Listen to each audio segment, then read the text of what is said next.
میں اپنے والدین کے گھر گیا کبھی، فرض کر لیں میرے دونوں والدین دنیا سے جا چکے، جب میں گھر جاتا تھا مثلا میں ان کے گھر پہ گیا، میں نے ان کا دل خوش کیا، مثلا دونوں خوش ہو گئے، میرے بچوں سے مل رہے ہیں، خوشیاں پھیلی ہوئی ہیں، ماں باپ خوش انسان سے، الحمدللہ رب العالمین۔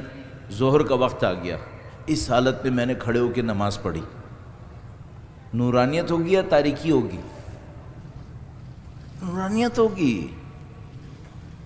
اب دوسری مثال، میں ایک گھر میں گیا، وہاں پہ لوگ آئے ہوئے ہیں، ان سے میرا جھگڑا ہوا ہے، اس سے میرا پھڈا ہے، اس سے میری لین دین میں خرابی ہے، اس سے میرا بغض چل رہا ہے۔ اب میں بیٹھا ہوں، ٹینشن مچا ہوا ہے، ایک ادھر سے حملہ کر رہا ہے، ایک ادھر سے حملہ کر رہا ہے، کبھی میں اس کے اوپر کود رہا ہوں، وہ اس کو کاٹ رہا ہے۔ اتنے میں ظہر کا وقت آ گیا، میں ظہر کی نماز پڑھنے کھڑا ہو گیا۔ نورانیت ہوگی؟ اب باقی خود سوچ لو نماز کیسے صحیح ہوگی۔ آپ نورانی بنو، آپ کی نماز معراج ہے۔ تاریخ بن گئے نعوذ باللہ تعالی، کہیں نہیں جا رہی، یہیں پڑھی۔ اچھا آپ کہیں گے بھائی وہ جب معراج ہوتی ہے تو کیا ہوتا ہے؟ بندگی کی باتیں سمجھ میں آتی ہیں، حق اور باطل نظر آنے لگتا ہے، انسان غلط فیصلے سے بچ جاتا ہے، بلا وجہ کی ایک دوسرے کی بغض، کینے، حسد، نفرتیں ان میں نہیں جاتا، اپنی زندگی صحیح گزارتا۔ یہ نورانیت کی نشانی ہے۔ اب اگر میرا جیسا ایک آدمی کہا میں 40 سال سے نمازیں پڑھ رہا ہوں، تو میں سب سے پہلے اپنے آپ سے پوچھوں بھائی اس 40 سال میں میری نفرتیں بڑھ رہی ہیں گھٹ رہی ہیں؟ حسد بڑھ رہا ہے گھٹ رہی ہے؟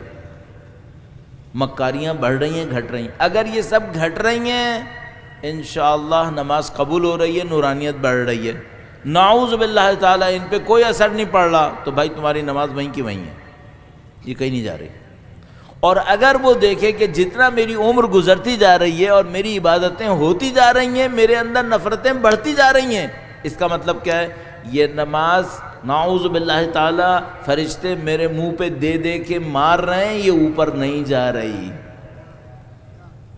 روایت میں ہے، یہ روایت میں ہے کہ بعض لوگوں کی نمازوں کو فرشتے لپیٹ کے انہی کے منہ پہ مار دیتے ہیں اور کہتے ہیں اپنے پاس رکھو، یہ کہیں نہیں جا رہی۔